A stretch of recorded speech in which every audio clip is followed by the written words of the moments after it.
Hola, me alegra que estés aquí en el podcast de historias de Reddit. Relájate y siéntete seguro. Aquí está nuestra primera historia. Soy un imbécil por decirle a mi hermana que se calle tras semanas llorando porque su novio la dejó por infiel. Este desastre empezó hace un mes. Honestamente, no sé si lo manejé bien o solo llegué a mi límite. Mi hermana de 22 años llevaba 2 años con su novio. En teoría, él parecía buen tipo. Trabajaba de tiempo completo, mantenía su casa en orden, hacía la mayor parte de la comida e incluso se encargaba de la limpieza cuando tenía energía. Mi hermana no lo hacía, pero le gustaba aparentar que sí aportaba lo suyo. Pero yo había ido a su departamento suficientes veces como para ver cómo eran realmente las cosas. Tomaba la escoba 2 minutos, barría migajas a una esquina y luego pasaba el día subiendo selfies, presumiendo ser doméstica. La realidad era que pasaba la mayor parte del tiempo saliendo con sus amigas, casi nunca estaba en casa y cuando estaba, no se despegaba del celular. Todos sabían que en realidad no estaba comprometida con esa relación. El golpe final fue que ella le era infiel, y no con cualquiera, sino con el mejor amigo de la infancia de su novio, quien siempre estuvo en su vida. Asados familiares, pijamadas, material de padrino de bodas. Un día, ella decidió engañar a su novio con él. Ella le decía a su novio que saldría con amigas o a estudiar, pero en realidad se iba con él. Todo se descubrió de una forma casi cómica, aunque fue desagradable. Publicó una foto que no debía ser pública, no era gráfica, pero era claro lo que pasaba. Mi hermana llegó una noche y vio sus maletas junto a la puerta. Él solo las señaló, sin decir nada. Ella lloró y suplicó, pero él dijo que ya era tarde. Adivina dónde terminó. En mi departamento la primera noche, acurrucada en mi sofá llorando en una almohada. Eso es normal. Las rupturas apestan, aunque seas el equivocado. Intenté ser decente, le preparé un té, le di su espacio, pensé que se le pasaría, pero no se detuvo. Cada noche la oía sollozar tras las paredes, a las 2, a las 3 de la mañana, siempre como un reloj. Al principio intenté acercarme, pero ella repetía lo mismo. ¡Qué injusto! Él debió darle otra oportunidad, ni siquiera amaba al otro, solo fue un error y nunca admitió su culpa. Los días se convirtieron en semanas. Ella dormía la mitad del día, se despertaba y volvía a llorar. Mi departamento era una oficina de terapia gratis, pero no me pagaban y ella nunca reflexionaba. Seguía diciendo cosas como que él debería haberla apoyado más, o que si realmente la amaba, habría luchado por ella. No podía creer lo que estaba escuchando. Yo cubría todo. Ella no ayudaba con compras, ni limpiaba, ni ofrecía aportar para la renta mientras estaba ahí. Al llegar a casa tras el trabajo, había pañuelos por todos lados, platos apilados y ella en el sofá, llorando mientras veía las redes de su ex. Una mañana me levanté temprano para disfrutar un té tranquilo antes de salir, incluso antes de que saliera el sol. Me senté en mi mesa de la cocina y finalmente sentí algo de paz. Ella entró, se sentó a mi lado y volvió a llorar con sollozos fuertes. Siguió hablando de lo injusta que era la vida, cómo nadie la entendía y lo cruel que era su ex por no perdonarla. Algo en mí se rompió, dejé mi taza, la miré y le dije que se callara, y no fue de manera amable.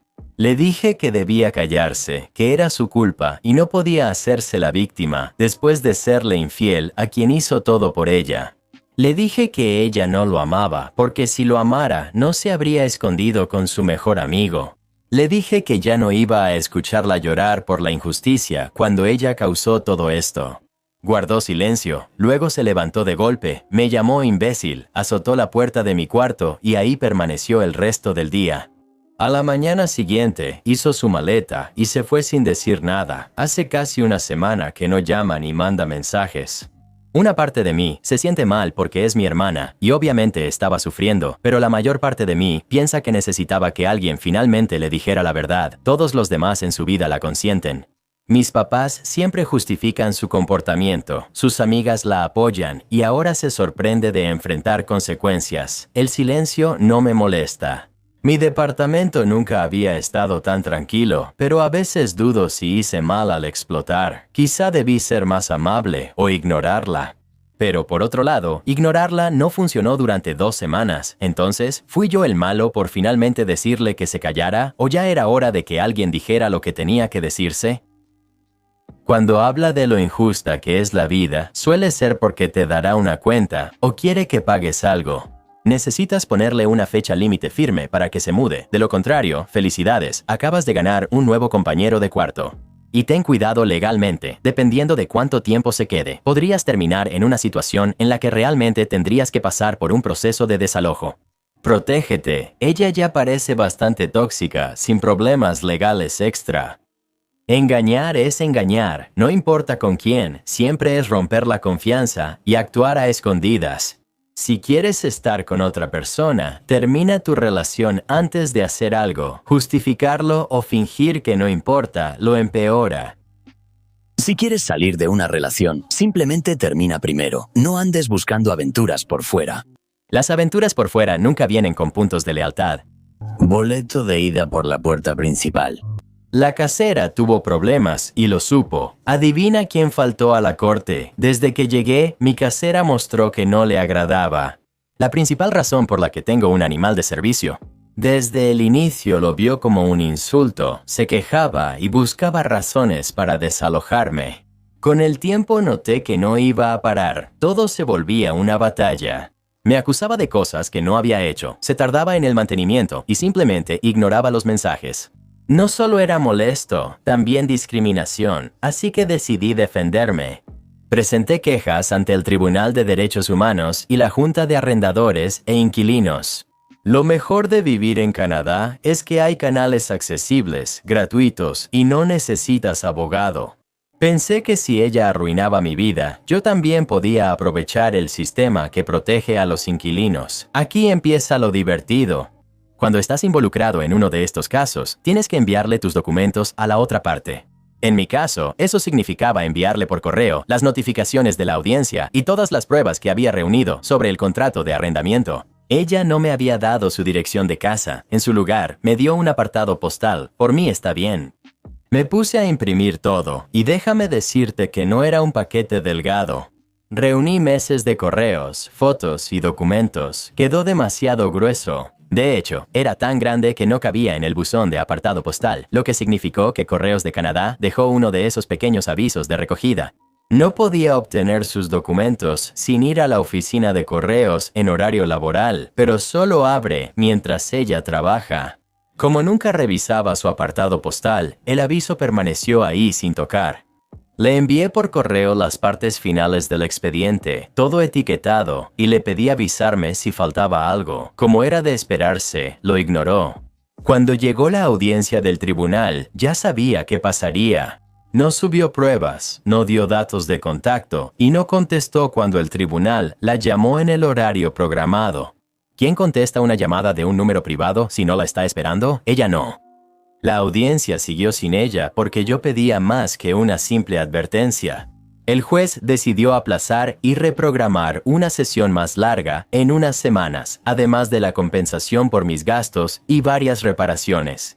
Normalmente, eso se sentiría como un retraso, pero en este caso fue una victoria. Ahora tenía más tiempo para presentar mi caso y su ausencia en la primera audiencia la hizo ver negligente.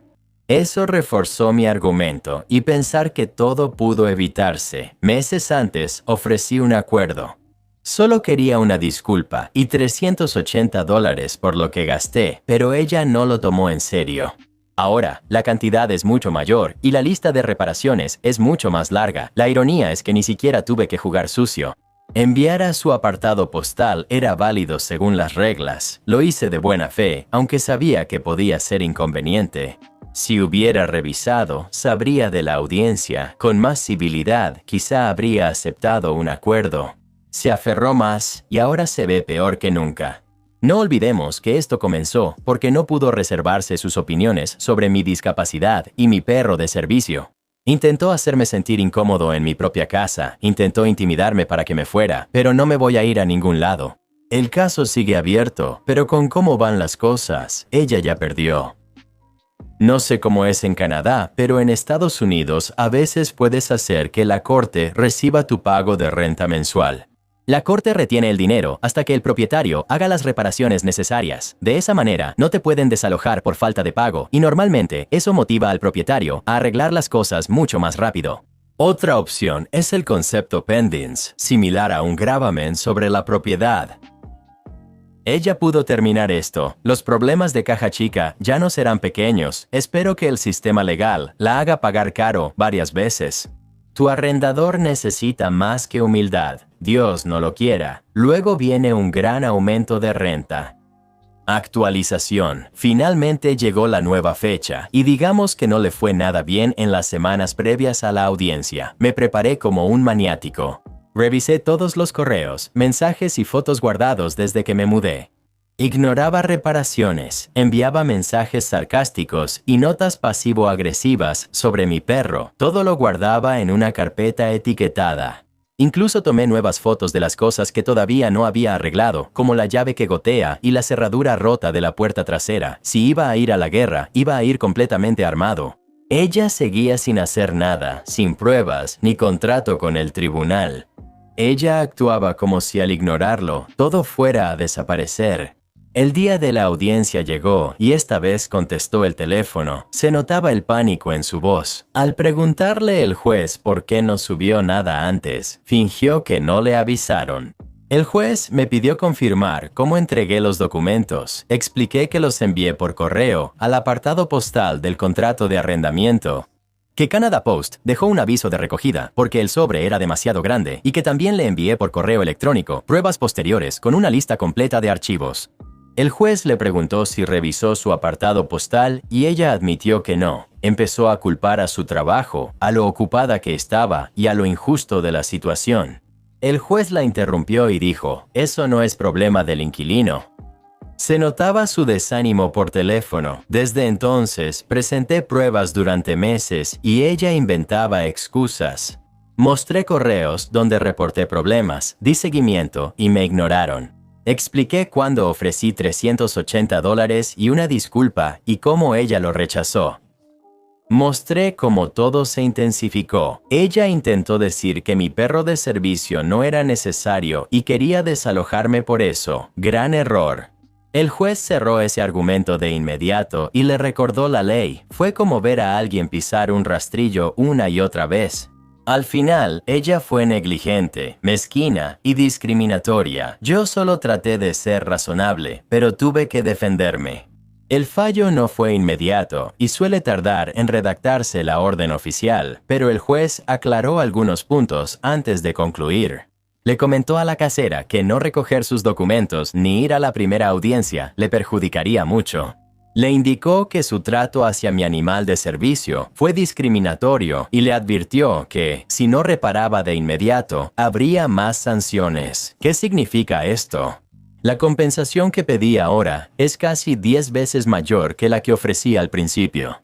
Ahora pido varios miles en vez de $380 para cubrir gastos, daños y meses de estrés que ella causó.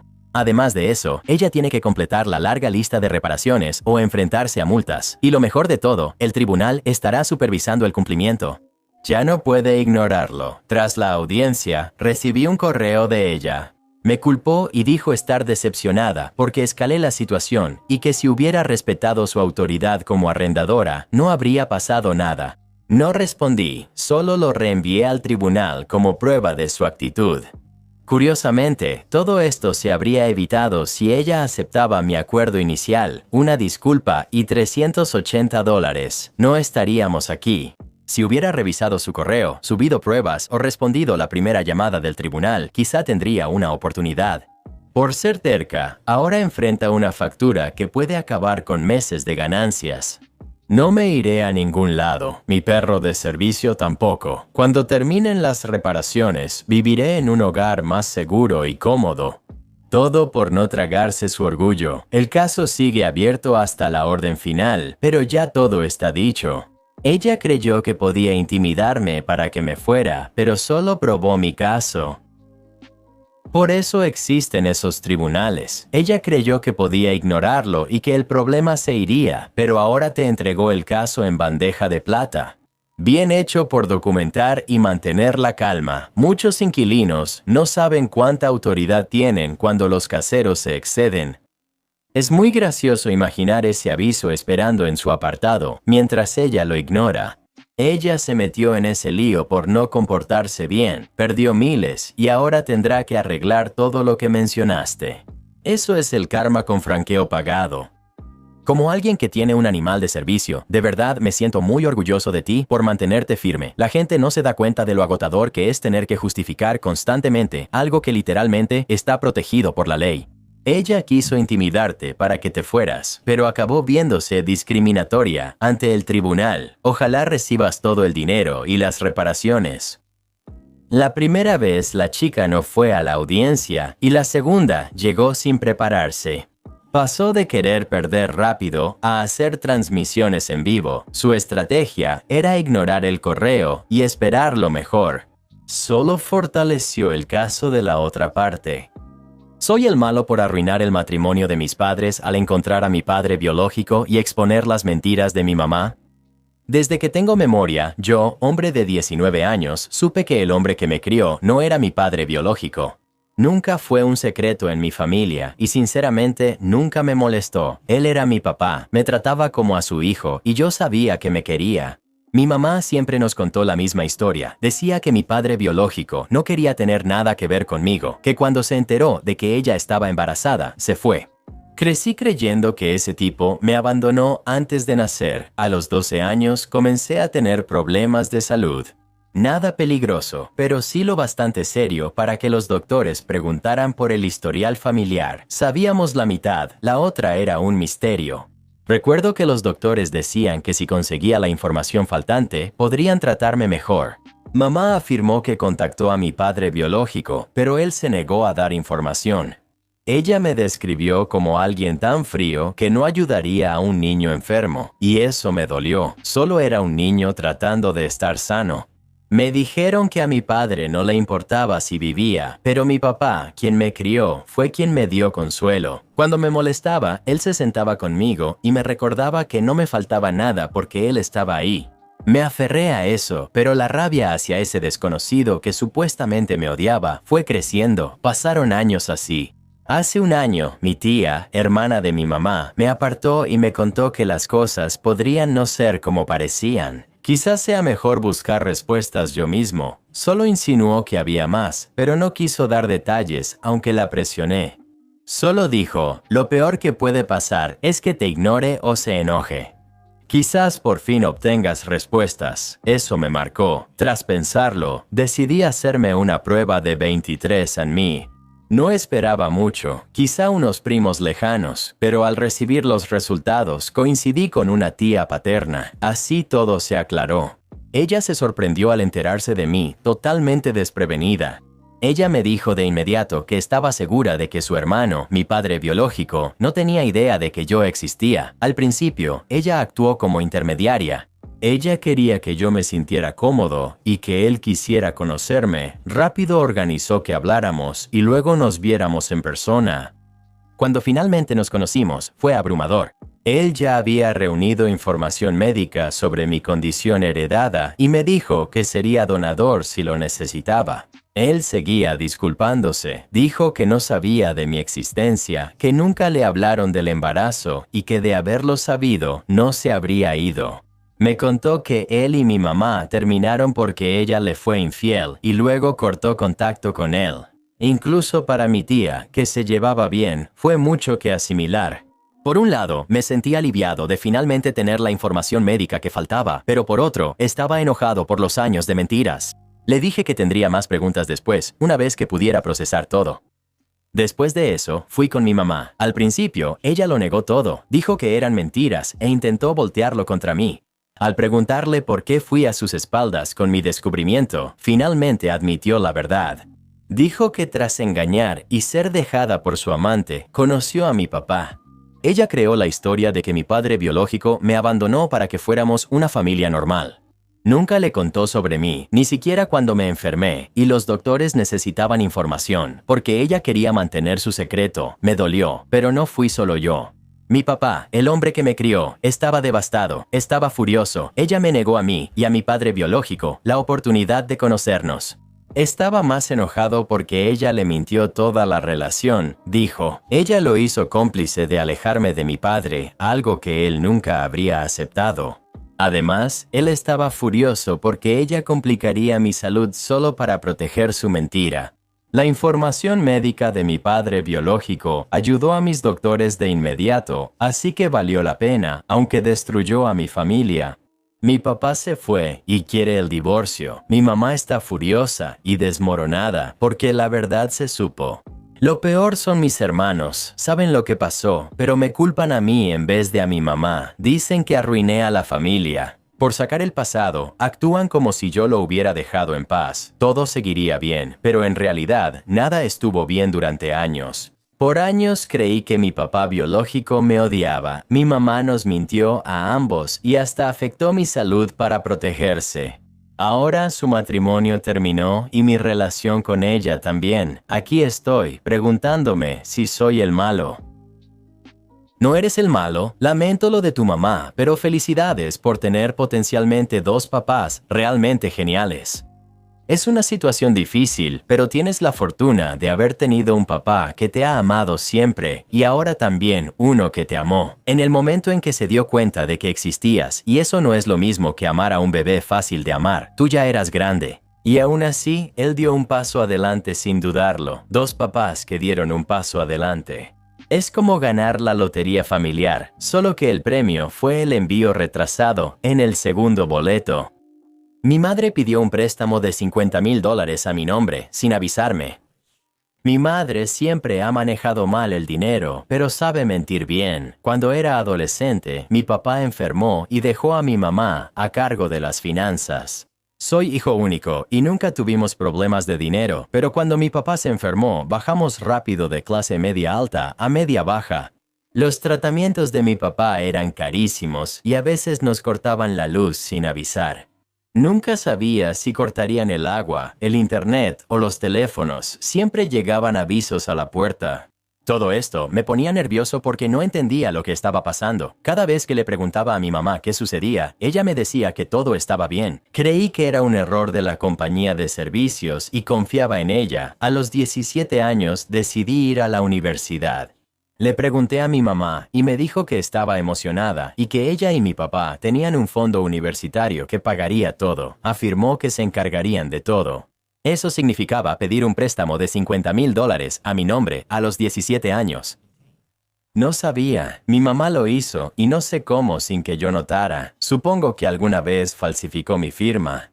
Así que fui a la universidad, sin saber nunca que me estaba costando dinero. Estaba en mi segundo semestre del primer año cuando me di cuenta de que algo andaba mal con mi mamá.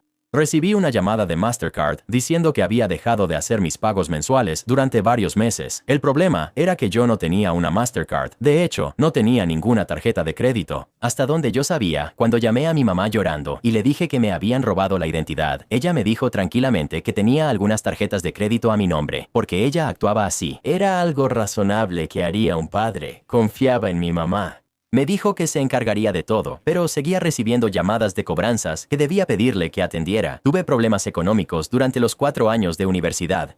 Dejó de pagar mi alojamiento universitario, así que además de estudiar y trabajar, vivía preocupado por ser desalojado. Al graduarme, descubrí que mi madre había pedido un gran préstamo estudiantil a mi nombre. Al final, tenía un título que no me permitiría pagar un préstamo tan grande con un trabajo. En mis 20s, regresé a casa de mis padres porque mi trabajo no cubría renta ni préstamo estudiantil. En esos 6 meses, mi mamá recibió documentos judiciales 3 veces. Fui a la puerta y alguien de la corte buscaba a mi mamá para entregarle papeles y decirle, ha sido notificada. Cada vez que pasaba, ella no me decía de qué se trataba y solo decía que era un error. Mi papá eventualmente mejoró y pudo volver a trabajar. Ahora tiene un trabajo muy bien pagado. Pero tienen muchas deudas médicas y cualquier otra deuda en la que mi mamá se haya metido. Tengo más de 30 años y reviso mi crédito porque me preocupa que mi mamá cometa robo de identidad. Tengo límites claros con ella, pero sigue mintiendo y nunca se ha disculpado por mi situación financiera. La quiero porque sé que solo estaba luchando por mantener a flote a nuestra familia, pero debió haber sido honesta sobre lo pobres que realmente éramos. No debió dejarme ir a la universidad creyendo que era una buena decisión financiera, ni usar mi crédito como banco. Ahora no sé en quién confiar ni qué es real, lo que yo sé o lo que mi mamá dice.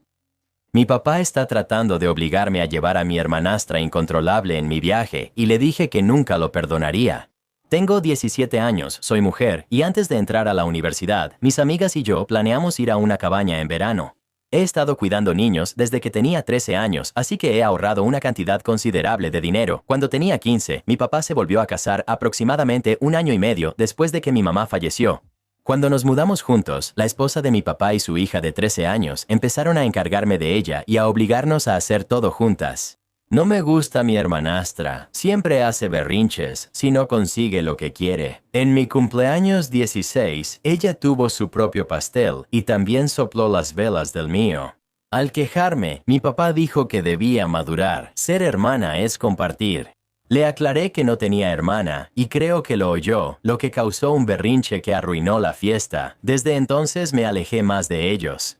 Frecuentemente debo llevarla conmigo o quedarme en casa si no puedo. Si mi papá y su esposa no pueden o no quieren cuidarla, me toca a mí.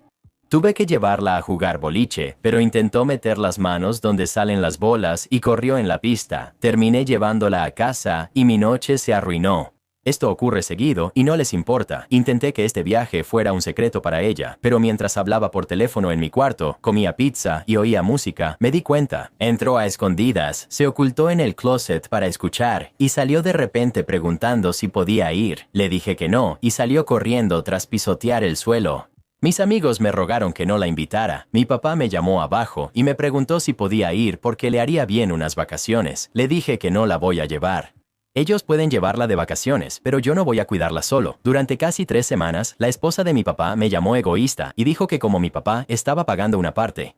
Si Lily no va, yo tampoco. Le dije que no tiene derecho a opinar, que no es mi mamá y que no me imponga a su hija. Lily me gritó que no soy buena hermana mayor ni quiero pasar tiempo con ella. Perdí la paciencia y le dije que no quería. Ella salió llorando. Mi papá dijo que no pagará el resto del viaje si no la llevo. Le advertí que si lo hacía, ya no le hablaría ni lo perdonaría. Dicen que exagero y que ella no es tan mala. Tomé una bolsa y fui a casa de mi tía, la hermana de mi mamá, para contarle lo ocurrido. Ella dijo que repondría lo que él me quitó y que cuando entre a la universidad puedo quedarme con ella. Le conté a mi papá y él explotó, diciendo que era un mocoso. Ellos son mi familia ahora, no mi tía. Según sé, Lily no tiene discapacidad. Ha ido a doctores y terapia. Ella es muy consentida y hace berrinche para lograr lo que quiere. Tu tía actúa más como familia que tu papá. Estoy de acuerdo. Considera vivir con tu tía. ¿Dependes de tu papá para la universidad? ¿OP? No dependo. Mi mamá me dejó dinero para 2 años. Haré un programa de enfermería y regresaré cuando trabaje y ahorre más. 6 meses después, el viaje ocurrió y no la llevé, como dije. Desde que publiqué eso hasta irme, el ambiente en casa fue muy tenso y no hablé con ellos.